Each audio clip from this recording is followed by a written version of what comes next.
Hey guys, Brian here. I want to welcome everybody in to Overdrive featuring Nick Reich. Today we're going to talk a little bit about NRRA Round number 6. Nick had an awesome weekend, and I'm going to let him tell you all about that right now. But before we get into there, guys, if you haven't, please subscribe to this channel and Nick's channels. You can find him at Fordzilla, Behind Bars Racing, Nick Reich. He does some awesome stuff on his own. So go check that out. Appreciate everybody for tuning in. We've got a lot more stuff planned throughout the rest of the season. So stay on the look for that. Here we go. Nick Reich on Overdrive. Let's just get right to it. Let's uh, walk us through this weekend, and then we'll talk a little bit about the other stuff as well that's happened real quick. But talk us through this Sure. weekend. Well, a really interesting part of the story is I had one of the hardest days I've had in a couple years on Friday or on Thursday before I left. On Thursday before I left, my machine was all prepped, and I had yet to load. But in my day job, which I do concrete, I had a couple really big problems that I had to deal with that were scheduled to deal with. We did a job for a customer that we always do jobs for, a general contractor or another concrete company. And during doing the job for them, they asked me to do a job that I was uncomfortable putting a price to. And moral of the story is, I guess I was uncomfortable to put a price to, and I said, if you want me to do this, I have to do this by the hour. And they said, no problem. And we work together all the time, so he knows my hourly rates. Well, I did this job, which took me quite a long time. Did this job, it turned out fabulous. And in the meantime, the guy that I was working for had handed the project off to the homeowner. Well, when the project got done and I submitted my bill, they were flabbergasted of the cost, and they were really, really upset with me. And I really didn't know any of it was how the communication was.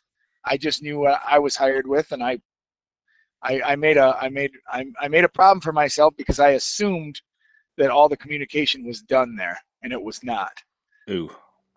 So I went into that. That would have been on Monday that big ordeal started, and we scheduled a meeting between all of us on Thursday. And I mean, people were really upset, and so was I. And that's always a really tough thing when somebody thinks the cost is one thing and it comes out being another, right? Oh, So yeah. that was how my day started, and I was pretty much planning for the worst. So we went into Thursday and we went and had our meeting, and the story is we all got to say our parts, and we all worked it out, and we got that problem solved. And that would have been from 8 a.m. till 10 a.m. Thursday morning. I have to leave at noon. I try and leave by noon on Thursday. My second meeting on Thursday was with a concrete ready mix company that I do business with, that we had a major issue with about 2 years ago, and we've never done business with them before because they cost me a tremendous amount of money due to a screw up on their end, a planning issue on their end. And they wanted to meet the big shot, or one of the corporate executives wanted to come and meet with me and try and talk about it. So I was really I really had a heck of a day for Thursday. So after that meeting, which I got worked out and was kind of relieved and had some weight off my shoulders, I went into the second one, and it couldn't have really went any better. They decided that the problem that they created for me that was 2 years ago, they took full responsibility with and paid me back the money that they had cost me on that job. Oh, wow. That doesn't happen.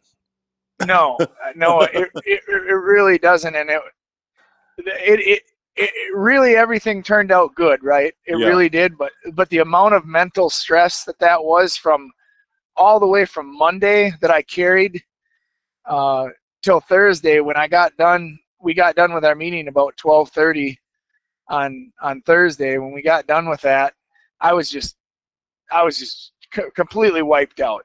And of course, we're working. My guys are working, and we're still trying to move along business as usual.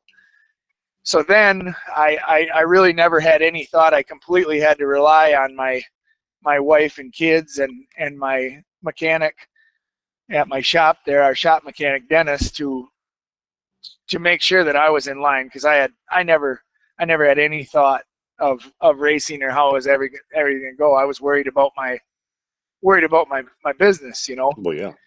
So that was my day Thursday. Well, that all got off. That was all done, and I went in and started getting ready. It was about 1 o'clock, and I started loading all my equipment up, and trying to make sure I didn't forget anything and everything was good, which were good. My wife and kids and Dennis there, they totally had my back and set me up for success. Everything was done. We never forgot anything, right down to memory cards for the GoPros, and I mean everything, and fuel for the buggy. They completely took care of everything. So going into it, we pulled out and left and started heading down south and just trying to make the best of it and everything be a good day and a good time. Got down there. We traveled till midnight, 1 o'clock. Pulled over, got fuel, got some sleep. That would have been Thursday. Friday morning, we woke up about 7 a.m. Drove the rest of the way. Got to the park there. It was 3 o'clock, 2 p.m., 3 p.m. Got there, got unloaded, kind of got everybody situated, and I rode the little electric bike down to the course. There was a lot of people down there, and as well as I do, you can't just go right down to the course. You had to cross the course. Oh, yeah. And I haven't been there enough to know that there was that route to go all the way around. So I just watched for a little bit, and then I went back. I went back to my truck and took a nap for a while. Once I got up, I was in a lot better state of mind and felt a little more rested. That was about 6 o'clock, and went down there, and I walked 3 laps of course 1 and two laps of course 2. Went back to my truck and trailer there, and now my wife and son were not able to come with me because my son had a basketball tournament, and me and my mom, we went in the trailer there and watched my son's tournament online. They have where you can watch it, so we got to watch him, and that was a lot of fun. Courses, in my opinion, after looking at them and everything, I was nervous because it was just so extreme on the machine. I not only was I a little worried about actually completing the courses and making all the hills without rolling over, but I was just worried about the actual abuse that the machine was going to take going fast on the course. That course there, getting to the hills is a feat in itself, just in a timely manner. Because I mean, you're basically to put this in perspective for people who may not know, We Rock, a competitive rock crawling series that runs over boulders and things like that, was at that park last weekend, and we're basically racing for speed Right. through their course. So like it's so unreal, like the 2 rock gardens you have to go through to get to the stinking hill. Yeah. And I didn't know kind of what was going. I was having a little, battle in my own, head with the whole thing, because I don't so much get nervous anymore. I don't get stressed about racing. Like I really truly enjoy it, and it makes me happy, and it was bothering me, and I just kept telling myself this is because of how much stress and not getting the greatest sleep and everything that I've been through this week. I just kept, like, you're fine. Just you had a rough week. You'll be just fine, And I just kind of kept reminding myself of that, and went through everything from there. And as far as the next day, then we go to line up, or not line up, but we go on Saturday down to the race course, and we're talking to everybody, and everybody kind of felt the same way. I mean, there was nobody who was like, oh, we're gonna we're gonna lay it down here. Everybody had the same concerns. We're like, geez, we got to keep the machine together. We got to try and go fast. And it's always like that. But I mean, it was really, I don't care what anybody says. That course, each run was extreme. The first 100 yards from the start line, I mean, anything could have happened there. You could have rolled, you could have broke, you could have ripped your drive shaft off. And I mean, it's just wild to, I pushed my machine so hard, and it's just wild that it survived all that. It's I mean, and that goes back to even Friday, you know, part of the course you guys raced through, or the biggest part of the course actually, was the same as the UTVs that ran on Friday. And there's tons of the UTVs that are just demolished. Oh man, I was thinking that, and I'm like, even if I was racing UTVs, I'm like, this would be one that, you know, I would definitely consider, like, I might hold off on this one. I'm like, I don't know if they make a diff that can handle that, or a transmission that can handle that. There's guys that finish the course, you know, that their machines are, they're basically totaled. Yeah. You know, it's a rough one. It is rough. So yeah, go ahead. Go ahead. No, go ahead. Walk us through that that first run for you. Yeah, course one, go and get lined up and everything. And I was in my car pretty early, so that's always comforting to me and settles me down even more. Got in there. All I was concerned about, I knew I could go through the course at a very high rate of speed, and I was actually gonna jump off a lot of the rocks and carry a lot of speed where I haven't in the past, and try and keep the machine in second gear a lot. Blew off the starting line, headed just carrying a ton of speed. I mean, ton of speed. Locked the brakes up, slid right up to the rock, and just let off the brakes, bumped the rock, gassed it, landed right where I needed to be, gassed it again, kind of shot over there was a big pile of sharp rocks. Everything was good there. I turned early there's a tendency for the front end to push because you're tilted the opposite way you're turning when you come off that mid pile of rocks in the trees there. And I hit that right on the money, shifted into second gear, just jumped right off the top of the rocks and down. And I was like, I was in my head, I was like, that can't be done any faster. It's not possible. So then I was flying across the field, and I don't think anybody knows that isn't a racer that you think that field is an easy part, and it is the exact opposite. No, it is. I mean, it is dangerous with those. It's angled. First off, it's got an angle. You know, it's not horizontal. It's sideways, and then you got these big G-outs or these big whoops, and where the whoops are in relation to the corners, you hit the whoops, and then you're starting to come off the ground, or your weight of your machine is coming off, and then you're trying to turn. So if you carry too much speed, you miss your turns. You know, you go right through them. And I know you've seen, and a lot of people that really struggled with that or almost lost it.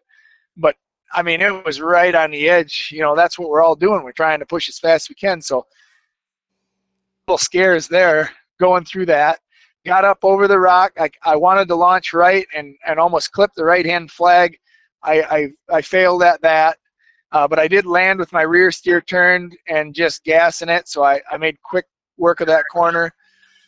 Come back through. Another thing that people don't realize is all they can see, all the fans can see, and the drones and everything like that is that tall grass that the track runs right in between.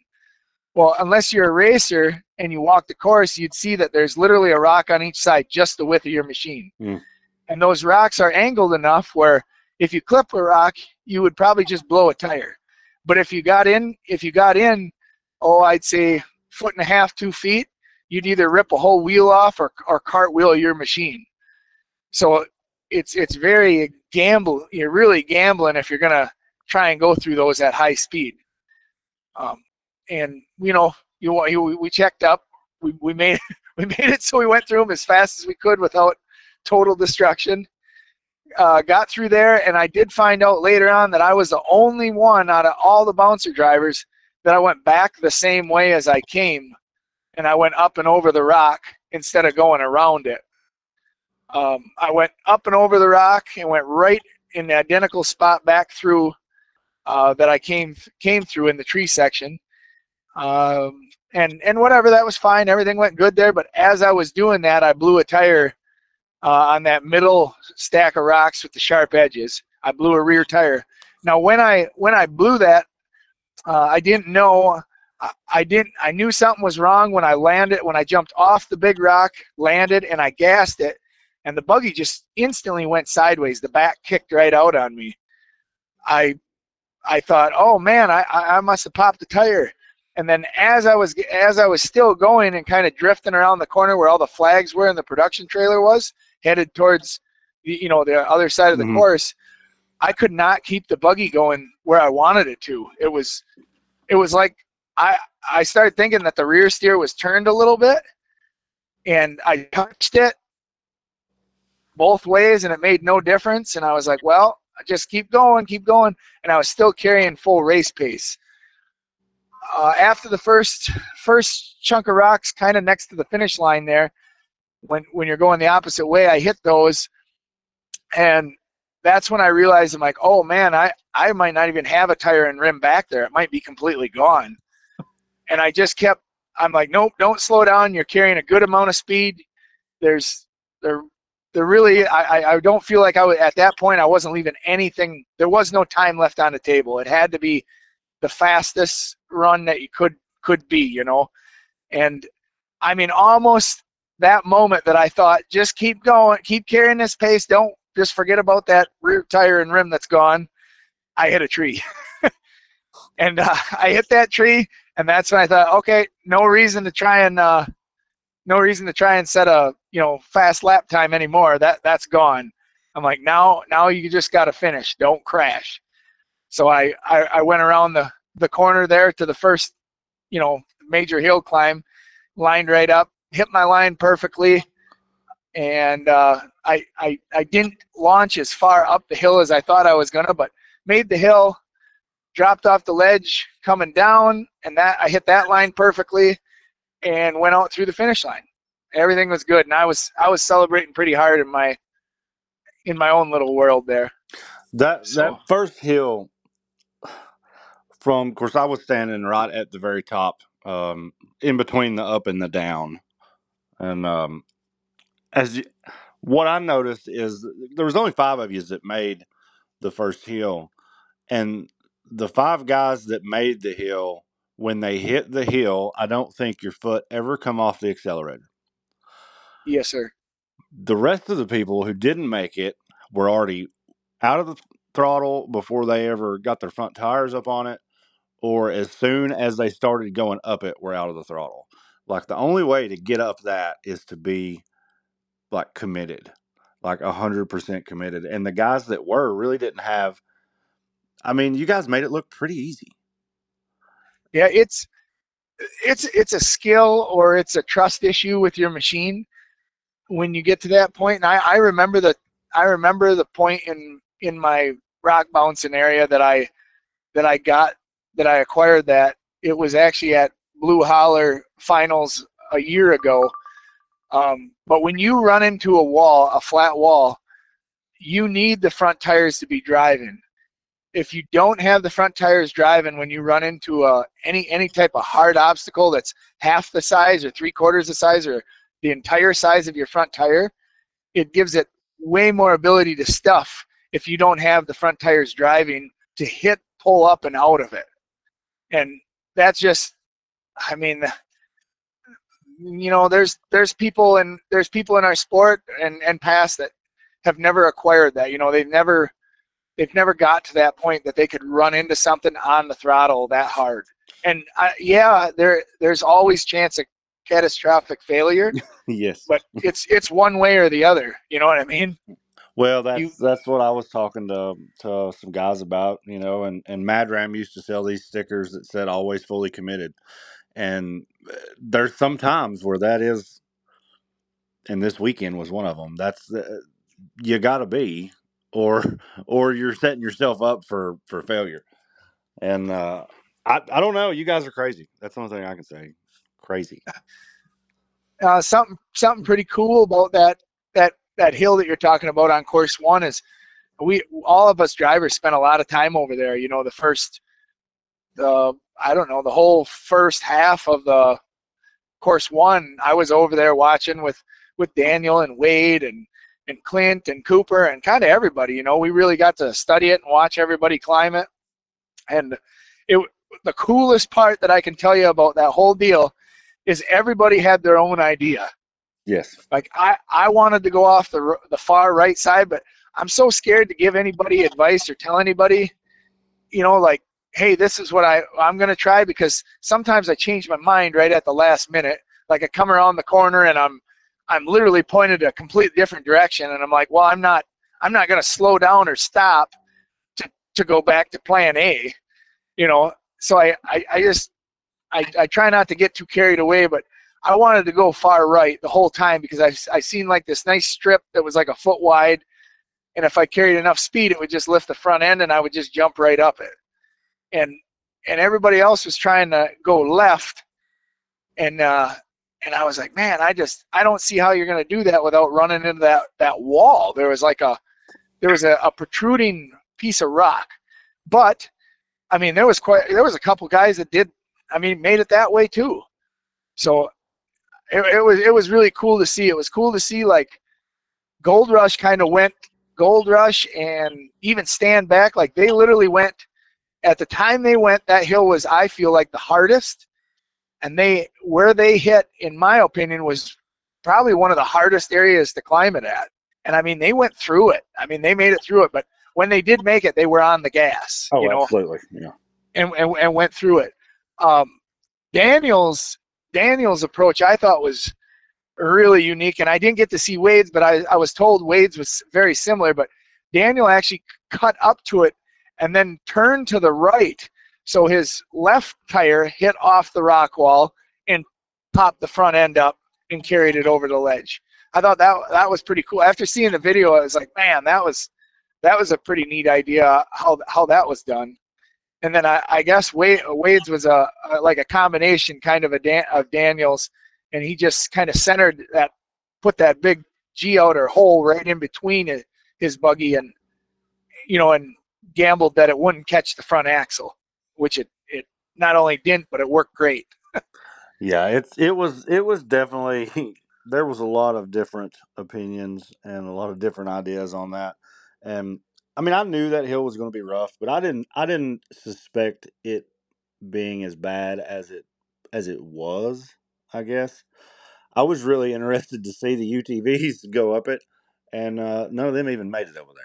So that they never got out of that 100-yard line of the starting line, just to go show you how rough this course is. They none of them even made it out of the first rock garden. But yeah, it was very impressive. What's that? Okay, so guys that are listening, you basically come out of a rock garden, you shoot up this 15-foot ledge, 18-foot ledge, and then you make a direct U-turn and fall right back off of exactly, another, I don't know how tall it is, but a big old ledge back into a rock garden. What is that? What's that feeling coming back off that? That ledge is, I don't know, that ledge is very unique because I don't think there's anything that I've ever went off. You don't go off it straight, so that's problem number one. You're not going off it straight. It's angle cut anyway the way you fall, and then it's a 5-foot drop from where you leave the rock face. It's literally vertical 5 feet down, and then when you land, I don't know what angle that's at, but it's such a sharp angle that you couldn't just stop. There's no way to stop. So when you land, if you just stab the brakes, well, you're out of control. You have no steering, you have nothing, and you're just sliding and picking up speed going down. And the crazy thing is that I don't think a lot of people realize is there's that big long rock, and it's right in your runway. It's right where you want to go. You have this big long rock, and it protrudes out of the ground like 2 feet. So if you center the rock, which is the easiest and the safest, you can't make you do not get a line of sight to go in between your trees to keep going down the race course. You'll go off. If you center it, and then and a lot of our guys' heads, our drivers' heads, we're going to center it. We'll turn our front end, which will pull over, and then we rear steer because that turns the buggy quicker. Well, that's what you want to do. That's automatic. And I mean, the moment you do that, you think everything's good. Well, your rear end tries to climb that 2-foot edge, and it actually starts to roll you automatically.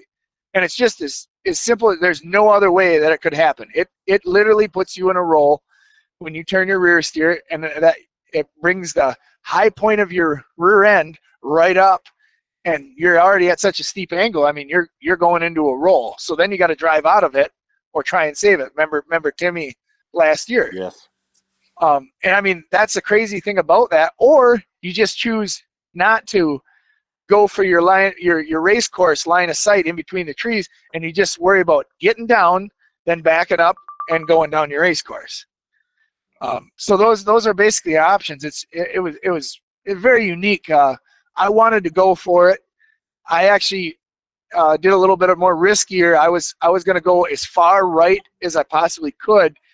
And if you see if there's any video out there, when I dropped off, my front right tire actually touched that flat rock and then kind of bounced off of it and actually fell in a hole, pulling my whole buggy down to the right, which helped it keep from rolling and just pointed me right perfectly out. You know, I was able to just basically just drive straight and go right to the race course.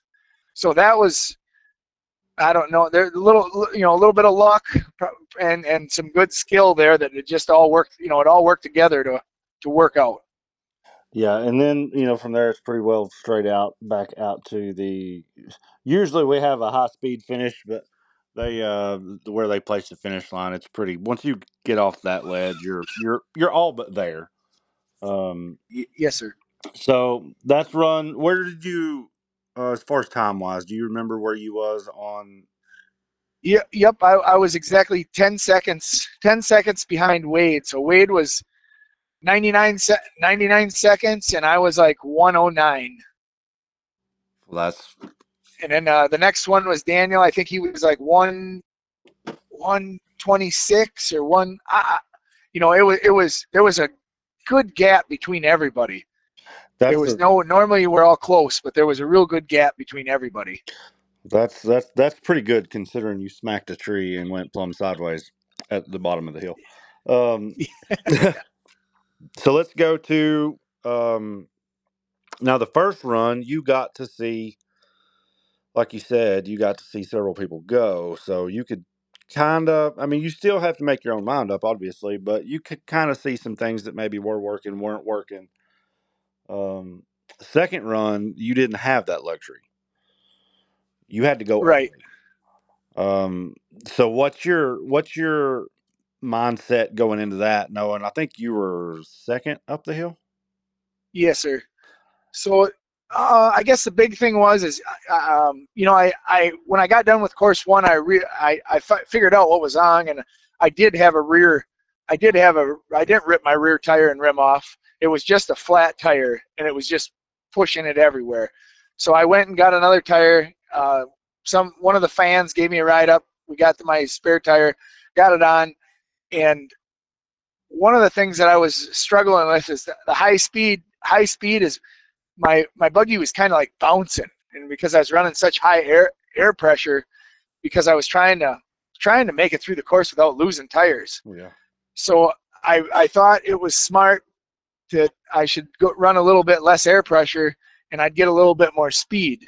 So I did air my rear tires down a little bit to get rid of some of the bounce, and that was my thought process. So anyway, course two, I'm sitting there, and I pretty much feel like all I have to do is complete the course. I just have to complete the course, and I mean I'll be right where I want to be. I don't need the world's fastest run. I don't need anything. I gotta keep the machine together. I was really worried about the amount of damage that I was doing to the machine as hard as I was pushing it through the rocks, and the amount of risk that I was taking. So I thought I'd be better off if I turned it down a little bit than tried to go for, you know, track speed record. So I took off like crazy, right off the line. Almost lost it getting to the rocks. Like I could barely keep the thing straight. And I was like, Nick, what are you doing? You just put this plan together that you were going to take it easy. So I got myself settled down, went through the rocks, everything, kept a decent pace all the way through the field, back, come around through the rock garden again, up and around. Everything was good. I wanted to really play it safe on that big side hill rock, that rock that's like the size of a small house. Yeah. That we drive up, and then we angle down right into basically the face of another rock. And I've seen so many people roll there, so I took all the risk out of it. I slowed right down and got over that. Then I went like crazy again. Went like crazy, come over, and I knew right where I wanted to hit this hill. I knew I wanted to nail that rock on the left side, and basically what it was doing is I was running into a wall on the left side, one of the worst parts of the hill. I was going to run right into with my driver's side tire of my buggy, and the right side would have been aimed at literally the hole. Like if the right side just went straight, it would go right into underneath a giant rock that's sticking out. So I just kept telling them, I just like, don't look at that. Look at where you're going. Look at your line that you want to hit. So I come flying around the corner.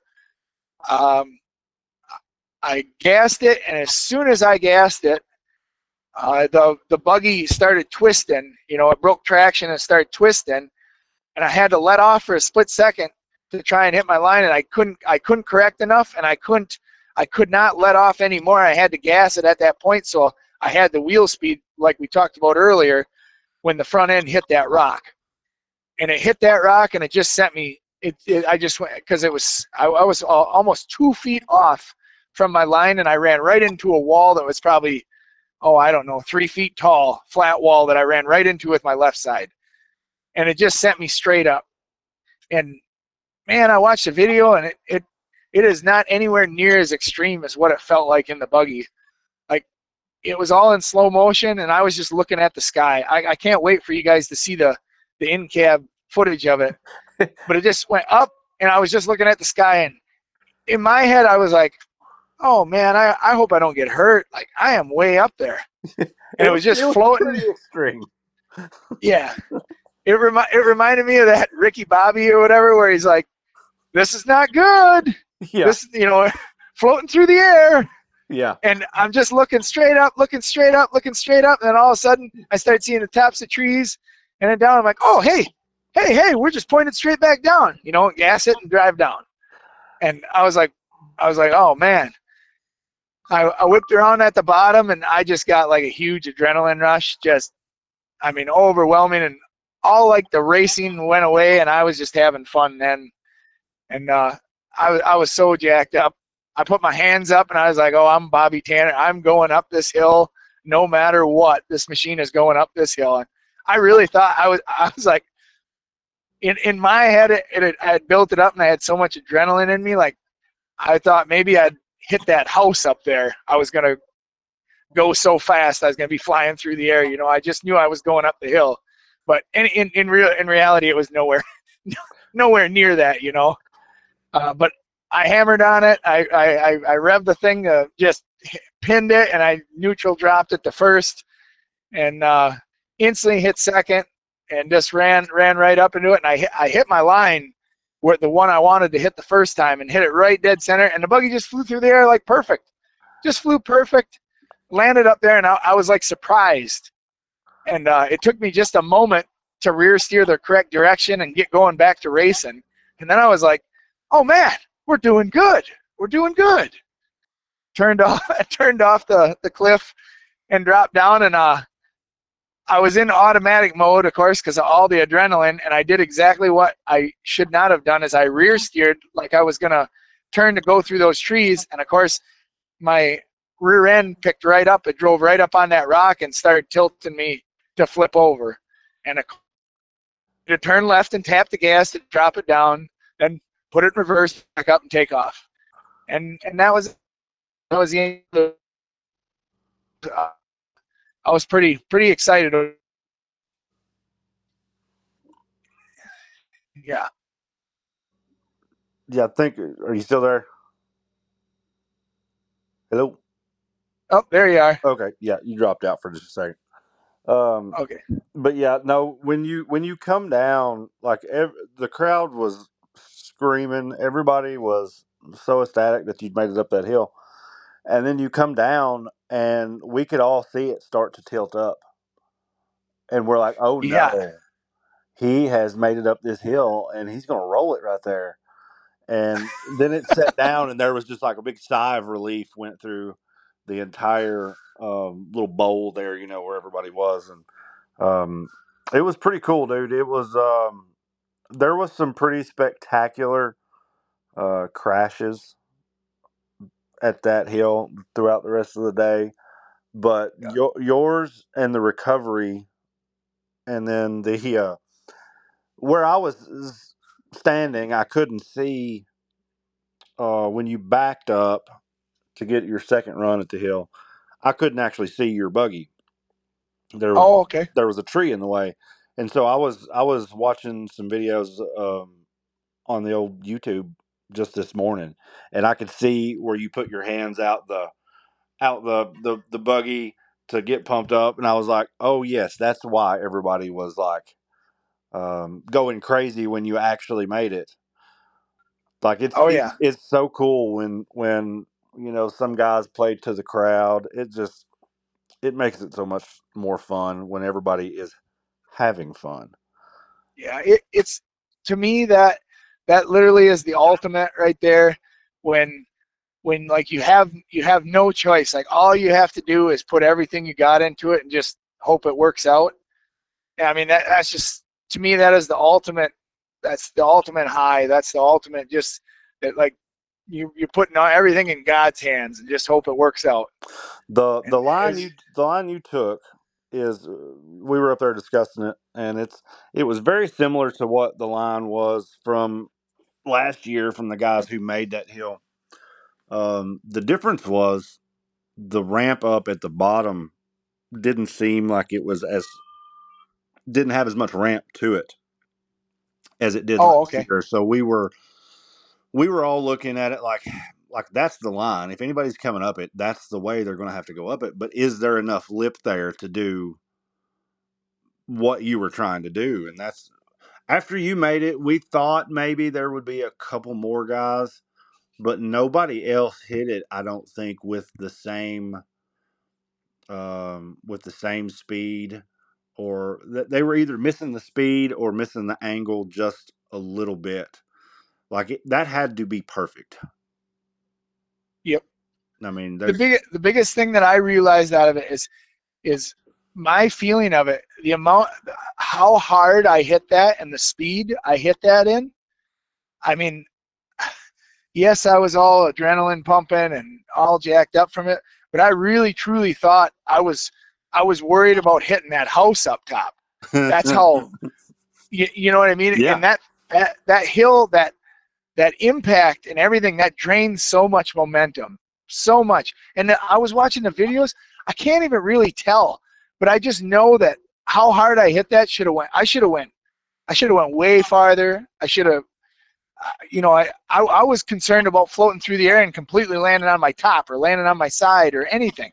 And I mean, my rear tires, from what I felt, is I mean they literally just landed a couple feet up on the top, on the oh yeah, flat. yeah. I didn't fly, 10, 15 feet back or 30 feet back I would have bet. I mean, I would have bet just about anything. That's how far I was going. So Yeah, the speed to figure out the amount of speed there. I mean, I just lucky that I watched a lot of Bobby Tanner videos in the past and just gave it everything it had. yeah. I think that's the only correct way is just however fast your buggy can go. That's how hard you're going to have to hit that hill to get up it. And I don't know if there's plans on coming back there again next year. This was the third season we've run pretty much those same courses. Um, But if we come back again next year, that's going to get a whole nother year of weather, and I don't know. Without some dirt work, I don't know. Um, you may have just been the last person to ever get up Yeah. that. I, Yeah. Yeah. I don't know if it waits another year. I don't know if anybody else makes it. Yep. It's pretty impressive. So 2 finishes.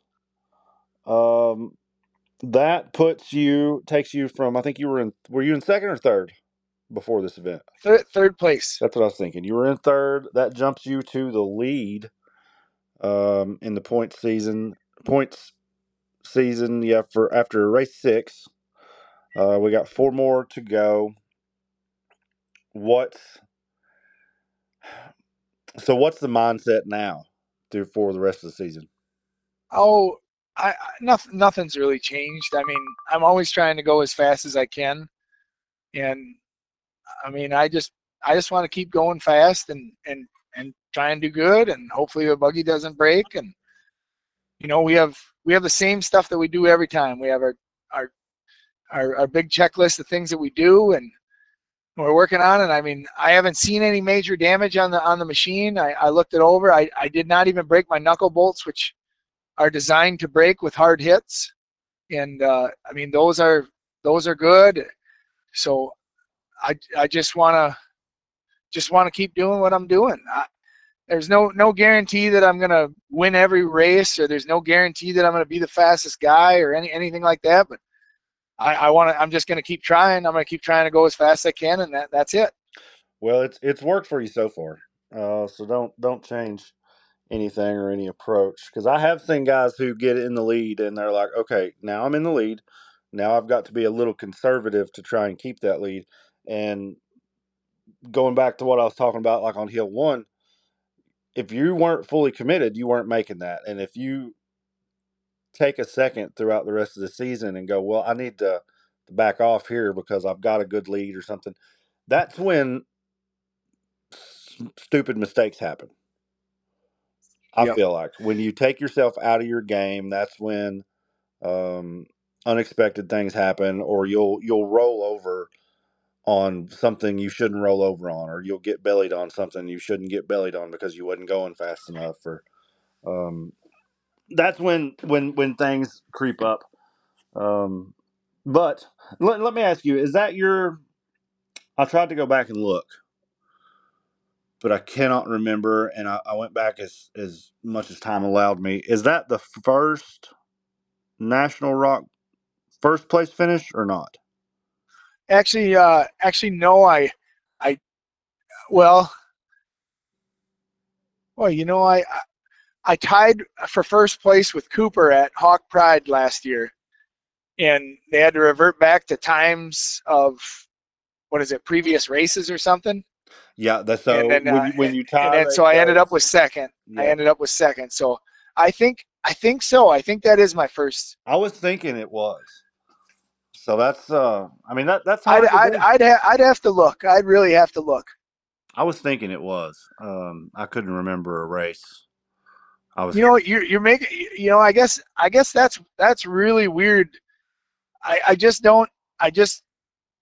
I mean, now that I know, and I know everybody knows I got first and all that stuff, but I guess I just don't look at it like that, or I don't place it. I'm always just trying to go as fast as I can, and I don't really leave too beat down unless I really make a big mistake.